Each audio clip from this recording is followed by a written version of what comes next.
మా latest videos కోసం మా ఈ తెలుగు న్యూస్ ఛానల్ సబ్స్క్రైబ్ చేసి గంట సింబల్ యాక్టివేట్ చేసుకోండి. రేపు మంగళవారం సాయంత్రం 7 లోపు తులసి మొక్క మొదట్లో ఇది పెట్టండి చాలు. కష్టాలు కన్నీళ్లు పోయి ధనం వస్తూనే ఉంటుంది. మీకు ఉండే ధన సమస్యలన్నీ కూడా పోతాయి. గంటలోనే మీ సుడి తిరిగిపోతుంది. 4 వైపుల నుండి డబ్బు వచ్చి పడుతుంది. కాబట్టి మంగళవారం రోజున మీ ఇంట్లో ఉన్న తులసి చెట్టు మొదట్లో ఇది పెట్టండి చాలు. అద్భుతాలు చూస్తారు. ధన ద్వారాలు తెరుచుకుని ధనం వచ్చి పడుతుంది. చాలామంది ఎన్నో రకాల కష్టాలతో కన్నీళ్లతో కుమిలిపోతూ ఉంటారు, సతమతమైపోతూ ఉంటారు. ఆర్థిక పరంగా కావచ్చు, ఆరోగ్యపరంగా కావచ్చు, కడుపు పరంగా కావచ్చు, ఏ విధమైన సమస్యలు ఉన్నా పర్లేదు. ఈ పరిహారం చేసుకుంటే ఖచ్చితంగా ఆ కష్టాల నుండి, కన్నీళ్ల నుండి, బాధల నుండి బయటపడగలుగుతారు. చాలా మంచి రిజల్ట్ వస్తుంది. ధనం బాగా కలిసి వస్తుంది. సంపాదన అనేది విపరీతంగా పెరుగుతుంది. తులసి గురించి అందరికీ తెలిసిందే. తులసి చాలా పవిత్రమైన మొక్క. మన కష్టాలను తొలగించి మన జీవితాన్ని మార్చేసే శక్తి తులసి మొక్కకు ఉంది. పురాణాల ప్రకారం తులసి చెట్టును లక్ష్మీదేవి స్వరూపంగా భావిస్తారు. అందుకే శ్రీ మహావిష్ణువుకు తులసిని సమర్పిస్తారు. ఇలా చేయటం వల్ల సంపద రెట్టింపు అవుతుందని చాలామంది నమ్ముతూ ఉంటారు. ఆయుర్వేద శాస్త్రం ప్రకారం తులసి మొక్కలో ఎన్నో ఔషధ గుణాలు ఉన్నాయి. దీన్ని ఇంటి ఆవరణలో ఉంచటం వల్ల ఇంట్లోకి ప్రతికూల శక్తులు రాకుండా అడ్డుకుంటుంది. అంతేకాదు సానుకూల శక్తిని ఆహ్వానిస్తుంది. అందుకే తులసి మొక్కను ఎంతో పవిత్రమైనదిగా పరిగణిస్తారు. తులసిని బృంద అని కూడా అంటారు. తులసి 24 గంటలు ప్రాణవాయువును వదులుతూ ఉంటుంది. స్వర్గం లేదా వైకుంఠం చేరేందుకు తులసి వారధిగా ఉంటుందని భక్తుల నమ్మకం. అంతేకాకుండా తులసి మొక్కను సనాతన ధర్మంలో వివిధ రకాల దేవతలకు, పవిత్ర గ్రంథాలకు ప్రతిరూపంగా భావిస్తూ ఉంటారు. తులసి లక్ష్మీదేవికి భౌతిక రూపం. అందుకే తులసి మొక్కను ప్రతిరోజు ఎంతో భక్తితో కొలుస్తారు.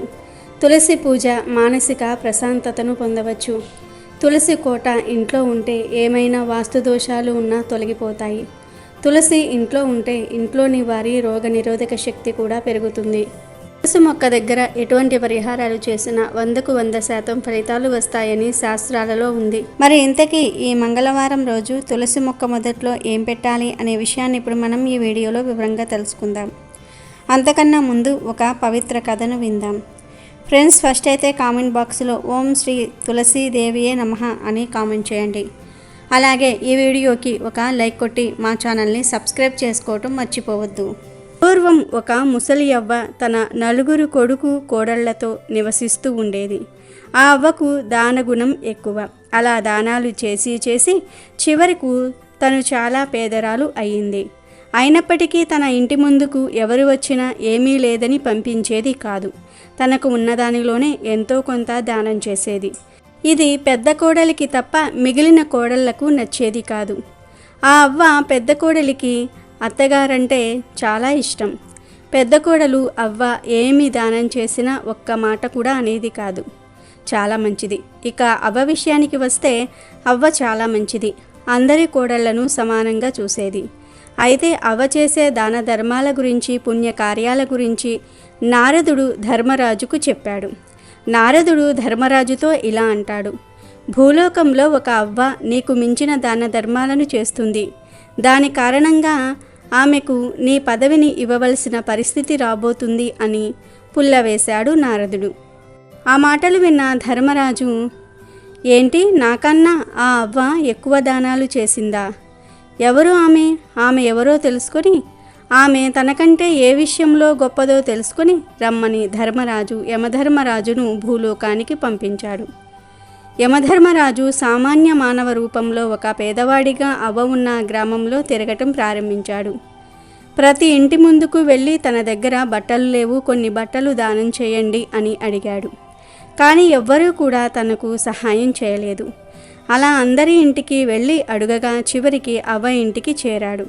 కానీ పేదవాడి రూపంలో ఉన్న యమధర్మరాజు అవ్వ ఇంటికి చేరేసరికి చాలా చీకటి పడింది. అవ్వ, తన కొడుకు, కోడళ్ళు అందరూ కూడా నిద్రపోతున్నారు. ఆ పేదవాడు అవ్వ ఇంటి ముందు నిలబడి ఇలా అంటాడు: అమ్మ, బయట చాలా చల్లగా ఉంది. కప్పుకోవడానికి వస్త్రం ఏదైనా ఉంటే దానం చెయ్యండి అంటాడు.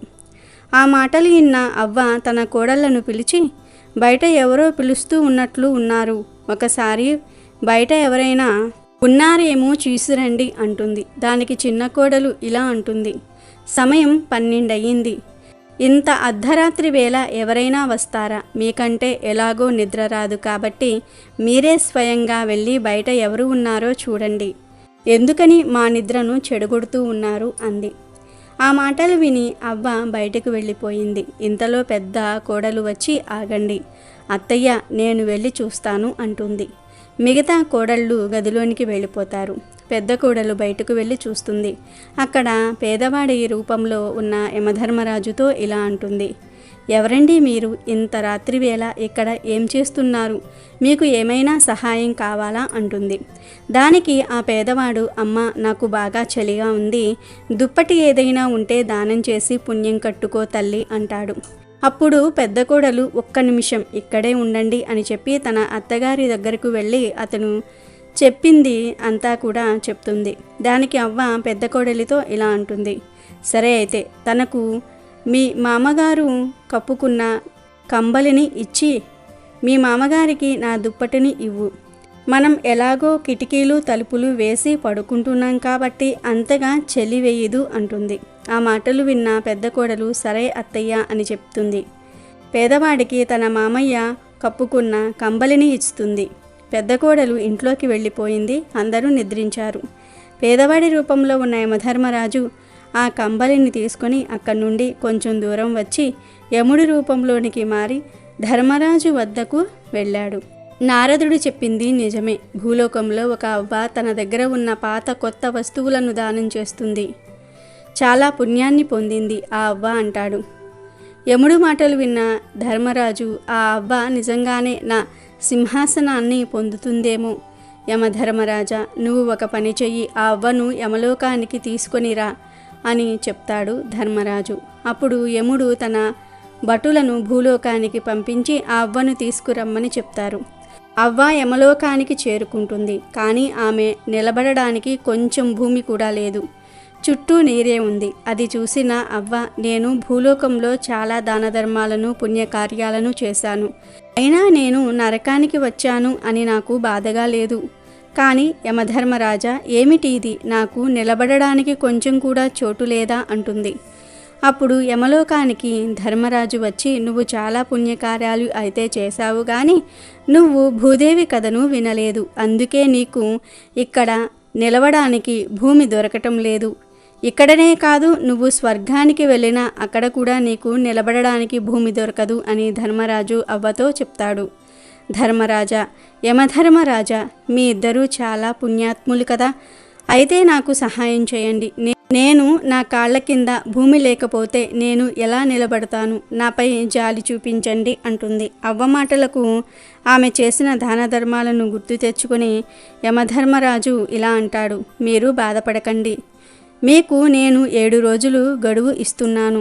మీరు భూమి మీదకు వెళ్ళిన తర్వాత 6 రోజులు భూదేవి కథను వినాలి, 7వ రోజు తిరిగి ఇక్కడకు రావాలి అని చెప్పి అవ్వను భూమిపైకి పంపిస్తాడు. చివరిలో ఒక షరతు పెడతాడు, నువ్వు భూమిపైకి వెళ్ళిన తర్వాత క్రమం తప్పకుండా 6 రోజులు భూదేవి కథను ఒక బ్రాహ్మణుడి ద్వారా వినాలి, అలా అయితేనే నీకు ఇక్కడ నిలబడడానికి భూమి లభిస్తుంది అని చెప్తాడు.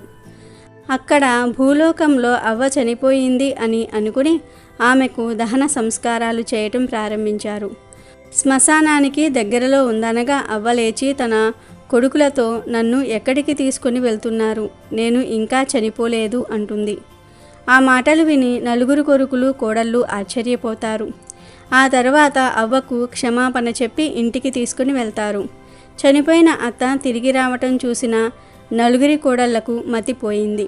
పెద్ద కోడలు చాలా సంతోషించింది. మిగిలిన 3 కోడళ్ళు ఇలా అనుకుంటున్నారు, ఈవిడ అంత త్వరగా ఎందుకు చస్తుంది? మనల్ని చంపుతుంది గాని అని అనుకుంటున్నారు. ఊరిలోని వారంతా కూడా ఆశ్చర్యపోతారు. వీరి కుటుంబాన్ని చూసి హేళన చేస్తారు. ఆ తర్వాత అవ్వ తన 4 కోడళ్లను కొడుకులను పిలిచి, నేను ఇంకా 7 రోజులు మాత్రమే ఈ భూమి మీద ఉంటాను, నిజానికి నిన్న రాత్రే నేను చనిపోయాను అని చెప్పి యమలోకంలో జరిగిందంతా కూడా చెప్పి తను భూమి మీదకు రావడానికి గల కారణం కూడా చెప్పింది. అవ్వ మాటలు విన్న కొడుకులు కోడళ్ళు పెద్ద కోడలు తప్ప ఈవిడకు పిచ్చి పట్టిందా ఏమిటి? ఏదో పీడకలు వచ్చి ఉంటుంది, దానికి ఇంత పెద్ద పంచాయతీ పెట్టాలా అన్నారు. కొడుకులు కూడా ఆమె మాట వినలేదు. అప్పుడు అవ్వ, దయచేసి నా మాట నమ్మండి. ఇంకో 7 రోజుల్లో నేను చనిపోతాను. నేను 6 రోజులు క్రమం తప్పకుండా భూదేవి కథను వినాలి. నాకు సహాయం చేయండి అని ప్రాధేయపడింది. దానికి పెద్ద కోడలు ఇలా అంటుంది, అత్తగారు చెప్పేది నిజమైనా అబద్ధమైనా ఏమవుతుంది? భూదేవి కథ వింటే పుణ్యమే కదా అంటుంది పెద్ద కోడలు. తన భర్తను పిలిచి, మీరు వెంటనే వెళ్ళి ఒక బ్రాహ్మణుడిని పిలుచుకుని రండి అంటుంది. మిగిలిన 3 కోడళ్ళు చేసేది ఏమీ లేక చూస్తూ ఉన్నారు. చిన్న కోడలికి మాత్రము తన అత్తపై, తోడి కోడళ్లపై కోపం రోజు రోజుకు పెరిగిపోతుంది. బ్రాహ్మణుడు ఇంటికి వచ్చి భూదేవి కథను చెప్పాడు. అలా క్రమం తప్పకుండా అవ్వ ఇంటిలో 6 రోజులు భూదేవి వ్రత కథను చదివించారు.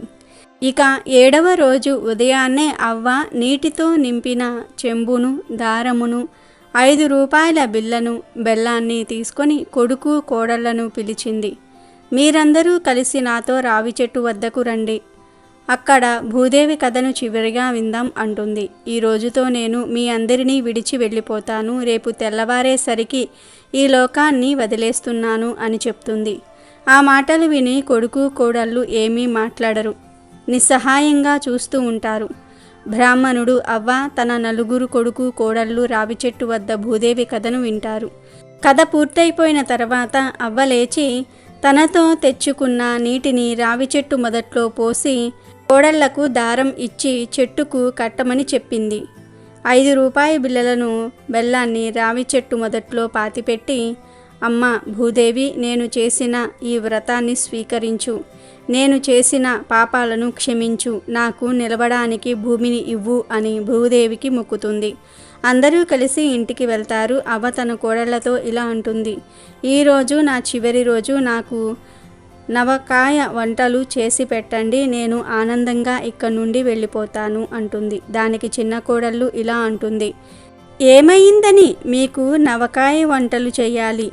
ఉన్నది అంతా దానాలు, పూజలు, వ్రతాలు చేసి మమ్మల్ని కటిక పేదవారిని చేశారు. మీరు ఏదో నిజంగానే చనిపోతారని వీరు నమ్మి మీకు ఇన్ని సేవలు చేస్తూ ఉన్నారు. వీరందరూ మీరు ఏది చెబితే అది గుడ్డిగా నమ్ముతున్నారు అని అందరిపై విరుచుకుపడింది. పెద్ద కోడలు, ఇక చాలు ఆపు, నువ్వేమీ మాకు సహాయం చేయనవసరం లేదు. అత్తయ్య, మీకు నేను నవకాయ వంటలు చేసి పెడతాను. ఎవరు నన్ను ఆపుతారో చూస్తాను అంటుంది. పెద్ద కోడలు ఒక్కసారి ఇంటికి వెళ్ళి ఒక్కో పదార్థం తెచ్చి వంట చేస్తుంది. అందరినీ పిలిచి భోజనం చేయమంటుంది. కానీ చిన్న కోడలు తినదు. అప్పుడు అవ్వ, రేపొద్దున్నే నేను వెళ్ళిపోతాను. ఈ ఒక్కరోజు నాతో కలిసి భోజనం చెయ్యి రా తల్లి అని చిన్న కోడల్ని పిలుస్తుంది. ఇష్టం లేకపోయినా అందరితో కలిసి భోజనం చేస్తుంది. అవ్వ తన చివరి రోజును ఆనందంగా గడుపుతుంది. ఇక ఆ రోజు రాత్రి యమదూతలు వచ్చి ఆమెను యమధర్మరాజు వద్దకు తీసుకుని వెళ్తారు. ఈసారి అవ్వ కాళ్లకు నేల తగులుతుంది. ధర్మరాజును చూసి అవ్వ ఇలా అంటుంది, స్వామి, మీరు చెప్పినట్టు నేను భూమి మీదకు వెళ్ళి భూదేవి కథను విన్నాను, పుణ్యాన్ని పొందినాను. కానీ స్వామి, నేను నా పిల్లలను చాలా పేదరికంలో వదిలి వచ్చాను. ఇప్పుడు ఇంటిలో వారికి నాకు కార్యం చేయడానికి కూడా ధనం లేదు, తినడానికి తిండి లేదు. ఇన్ని పుణ్యకార్యాలు చేసినందుకు నాకు ఏమీ మిగిలింది అని ఏడుస్తుంది. ధర్మరాజు అవ్వతో ఇలా అంటారు, నువ్వు చేసిన వ్రతం మామూలు వ్రతం కాదు, భూదేవి వ్రతం. ఇంకా నువ్వు వ్రతం పూర్తి చేసి నీ వద్ద ఉన్న ధనాన్ని, బెల్లాన్ని భూమిలో పెట్టావు. నీకు, నీ కుటుంబ సభ్యులకు భూదేవి అనుగ్రహం కలిగింది. చివరి రోజున నువ్వు మీ కుటుంబంతో కలిసి భూదేవి కథను విన్నావు. నీ పుణ్యఫలం వారికి కూడా దక్కింది. చూడు అంటూ భూమి వైపు చూపించి తన ఇంటిలో ధనధాన్యాలను చూపించాడు. అవి చూసి అవ్వ చాలా సంతోషించింది. ఇక మరుసటి రోజు చిన్న కోడలు లేచి తన పనులు తాను చేసుకుంటుంది. మిగిలిన కోడళ్ళు కూడా నిద్రలేచి తన అత్తగారి వద్దకు వెళ్ళాలనుకున్నారు, కానీ వెళ్ళలేదు. పెద్ద కోడలు అత్త దగ్గరకు వెళ్తుంది. ఆమె చనిపోవటం చూసి బాగా ఏడుస్తుంది. ఆమె ఏడుపు విని అందరూ వచ్చారు. కొడుకులు ఇలా అనుకుంటున్నారు, పోయినసారి మనం అమ్మ చనిపోయింది అని అందరినీ పిలిచి అవమానాన్ని పొందాము. ఈసారి మనం నలుగురమే కార్యాన్ని ముగిద్దాము అని అనుకుంటూ ఉంటారు. చుట్టుప్రక్కల ఇంట్లో ఉన్న అందరూ చూస్తూ ఉన్నారు. చివరిగా దహన సంస్కారాలు పూర్తి అయ్యాయి. ఇంతలో కొంతమంది ఆడవారు అవ్వ ఇంటి ముందుకు వచ్చి పాటలు పాడారు. కోడలను పిలిచి ఒక కుండను అక్కడ పెట్టమన్నారు. మా భర్తలు శ్మశానం దగ్గరకు వెళ్ళారు. వారు తిరిగి వచ్చాక కుండను అక్కడ పెడతాను అంటారు. ఎంతలో వారి భర్తలు వచ్చేస్తారు. భార్యలు కుండను అక్కడ పెడతారు. ఆ ఆడవారు ఆ కుండ చుట్టూ 5 సార్లు పాట పాడుతూ తిరిగి వెళ్ళిపోతారు. పెద్ద కోడలు అత్తగారి గదిలో ఉంటుంది. గ్రామంలో ఉన్నవారు వీరి పరిస్థితిని చూసి సాయం చేయడానికి వచ్చారు. ఒక్కో రోజు ఒక్కొక్కరు భోజనం పెడతాం అని మాట ఇస్తారు. ఇంతలో అవ్వగదిలోని పెట్టి శబ్దం వచ్చింది. పెద్ద కోడలు ఏమిటి అని పెట్టి తీసి చూసింది. పెట్టి మొత్తం డబ్బుతో నిండి ఉంది. వెంటనే తన గదిలోనికి వెళ్ళింది. ఆమె గదిలో కూడా డబ్బు బంగారము ఉన్నాయి. వంటగదిలో చూసింది. సరుకులు అన్నీ నిండి ఉన్నాయి. అవి చూసి పెద్ద కోడలు ఆనందంతో తన భర్తను పిలిచింది. తన భర్త చిరాకుగా, ఇప్పుడు ఇంటిలో ఏమీ లేవు, నేను ఎక్కడికి వెళ్ళి ఏమి తీసుకురాను అని అంటాడు. దానికి పెద్ద కోడలు, మీరు ఎక్కడికి వెళ్ళనవసరం లేదు, ఒక్కసారి ఇంటిలోనికి రండి అంటుంది. పెద్ద కోడలు భర్త మిగిలిన వారందరూ కూడా ఇంట్లోనికి వచ్చి చూసేసరికి ఇల్లంతా డబ్బుతో, వస్తువులతో, ఆహార పదార్థాలతో నిండి ఉంటుంది. మిగిలిన 3 కోడళ్ళు తమ గదుల్లోనికి వెళ్ళి చూసుకున్నారు. 2వ కోడలికి, 3వ కోడలికి కొంచెం డబ్బు మాత్రమే లభించింది. కానీ చిన్న కోడలికి అస్సలు ఏమీ లభించలేదు. అది చూసి 2 కోడళ్ళు ఇలా అంటారు, నువ్వు అందరినీ అగౌరవపరుస్తూ ఉంటావు, అందుకే నీకు ఏమీ లభించటం లేదు అని అంటారు. దానికి పెద్ద కోడలు, మనమంతా ఒక్కటే, చూడు చిన్న తోడి కోడలా, నువ్వు బాధపడకు, నా దగ్గర ఉన్న కొంచెం డబ్బును నీకు ఇస్తాను అని అంటుంది. పెద్ద కోడలి మనసు అర్థం చేసుకున్న మిగిలిన 3 కోడళ్ళు ఆమెకు క్షమాపణ చెప్పారు. ఇంతలో ఒక ఆమె వచ్చి, మీకు నేను భోజనం తయారు చేస్తాను, ప్రస్తుతానికి ఈ టిఫిన్ చేయండి అంటుంది. అప్పుడు పెద్ద కొడుకు ఇలా అంటాడు, చూడండి అమ్మా, మా అమ్మ చనిపోయే ముందు మా చేత భూదేవి వ్రతం చేయించింది. దాని కారణంగా మాకు తరగని ఆస్తి వస్తుంది. మీరు మాకు సహాయం చేస్తానన్నందుకు కృతజ్ఞతలు, కానీ మాకు మీ సహాయం ఇంకా అవసరం లేదు అని వినయంగా చెప్పి ఆమెను పంపించి వేస్తాడు. వారికి సిరి సంపదలను ప్రసాదించినందుకు తమ తల్లికి, భూదేవికి కృతజ్ఞతలు చెప్పుకున్నారు. వారందరూ కూడా వారి తల్లిలాగానే ఎన్నో దాన ధర్మాలు, పుణ్యకార్యాలు చేయాలని అనుకున్నారు. ఇదంతా చూసిన అవ్వ చాలా సంతోషించింది. చిన్న కోడలిలో వచ్చిన మార్పును కూడా చూసి ఆనందించింది. ఇంతలో అక్కడకు పుష్పక విమానం వచ్చింది. అవ్వ యమధర్మరాజు వంక, ధర్మరాజు వంక చూసింది. నువ్వు చేసిన పుణ్యకార్యాలకు స్వర్గలోకానికి వెళ్ళే అర్హత పొందావు, ఆనందంగా స్వర్గలోక సుఖాలను అనుభవించు అని అవ్వను స్వర్గలోకానికి పంపించారు. అవ్వ వలన తన కుటుంబానికి భూదేవి వ్రత కథ విలువ తెలిసింది. కాబట్టి మీరు ఎన్ని దాన ధర్మాలు, పుణ్యకార్యాలు చేసినా ఖచ్చితంగా భూదేవి కథను వినాలి. ఈ కథ భక్తి శ్రద్ధలతో విన్నవారికి భూదేవి అనుగ్రహం కలుగుతుంది. ఇల్లు, భూములు కొంటూనే ఉంటారు. ఇక వీడియోలోకి వస్తే, తులసి మొక్క చాలా పవిత్రమైన మొక్క. తులసి మొక్కకు మన కష్టాలను, కన్నీళ్లను తొలగించే శక్తి ఉంటుంది. మన సుడిని తిప్పేసే శక్తి ఉంటుంది. మంగళవారం రోజు తులసి మొక్కకు అద్భుత శక్తులు వస్తాయి కనుక ఈరోజు తులసి చెట్టు దగ్గర ఏ పరిహారాలు చేసినా అద్భుతమైన ఫలితాలు వస్తాయి. ముఖ్యంగా ఎవరైతే కష్టాలతో, కన్నీళ్లతో, డిప్రెషన్లో, ధన సమస్యలతో, ఆరోగ్య సమస్యలతో బాధపడుతూ ఉన్నారో వారు ఈ మంగళవారం రోజున చక్కగా సాయంత్రం 7 ఈ పరిహారాన్ని చేయండి. అలా చేయటం వలన మీరు ఖచ్చితంగా మీకు ఉన్న కష్టం నుండి బయటపడతారు. ఈ పరిహారాన్ని సాయంత్రం 7 చేయాలి. 7 తర్వాత చేయకూడదు. అసలేం చేయాలంటే, ముందుగా మీరు కాళ్ళు, చేతులు కడుక్కొని ఒక చిన్న దాల్చిన చెక్క ఉంటుంది కదా, ఆ దాల్చిన చెక్కను చిన్న ముక్కను తీసుకొని దానిని మీ కుడి చేతిలో పట్టుకోండి. ఆ తర్వాత 3 మిరియాలు తీసుకోండి. మిరియాలు నల్లగా ఉంటాయి. మరి మిరియాలతో ఎటువంటి పరిహారాలు చేసినా అద్భుతమైన ఫలితాలు వస్తాయి. మిరియాలకు మన కష్టాలను తొలగించి మన జీవితాన్ని మార్చేసే శక్తి ఉంటుంది. ధనాన్ని ఆకర్షించే శక్తి ఉంటుంది. దాల్చిన చెక్కకు మన సమస్యలను తొలగించే శక్తి ఉంటుంది. మన సుడిని తిప్పేసే శక్తి ఉంటుంది. కనుక ఈ రెండింటిని తీసుకొని మీ కుడి చేతిలో పట్టుకొని వీటి మీద చిటికెడంత పసుపును వేసి మీ పిడికిలిని బిగించి తులసి చెట్టు దగ్గరకు వెళ్ళండి. మీ ఇంటిలో ఉండే తులసి చెట్టు దగ్గరకు వెళ్ళి తులసి మొక్కకు మీ కోరికను చెప్పుకోండి. మాకున్న కష్టాలు కన్నీళ్ళు సమస్యలు పోయి మా జీవితం మారాలి అని దృఢంగా సంకల్పం చెప్పుకోండి. ఆ తర్వాత ఈ చెక్క మిరియాలను పట్టుకున్న కుడి చేతితో మీరు దిష్టి తీసుకోండి. ఆ తర్వాత అదే చేతితో తులసికి కూడా దిష్టి తీయండి. జస్ట్ 3 సార్లు సవ్య దిశలో 3 సార్లు అపసవ్య దిశలో తిప్పితే సరిపోతుంది. అలా దిష్టి తీసేసిన తర్వాత ఈ చెక్కను మిరియాలను పసుపును తులసి మొక్క మొదట్లో పెట్టండి. అలా పెట్టేయవచ్చు, లేదా చిన్న గొయ్యి తీసి గోతిలో అయినా సరే పాతి పెట్టవచ్చు. ఇలా తులసి మొదట్లో వీటిని పెట్టడం వలన ఖచ్చితంగా ధనలాభం కలుగుతుంది. ధనం వస్తూనే ఉంటుంది. కష్టాలు కన్నీళ్ళు అన్నీ పోతాయి. ఆ చెక్క మిరియాలు మట్టిలో కలిసిపోతాయి. మీరు వాటిని మళ్ళీ తీయాల్సిన అవసరం కూడా లేదు. ఈ చిన్న పరిహారం చేసుకుంటే చాలా అద్భుత ఫలితాలు కలుగుతాయి. కనుక మీరు కూడా ఈ చిన్న పనిని చేసి శుభ ఫలితాలను పొందండి. వీడియో నచ్చితే లైక్ చేయండి, షేర్ చేయండి, బట్ సబ్స్క్రైబ్ చేసుకోవడం మర్చిపోవద్దు.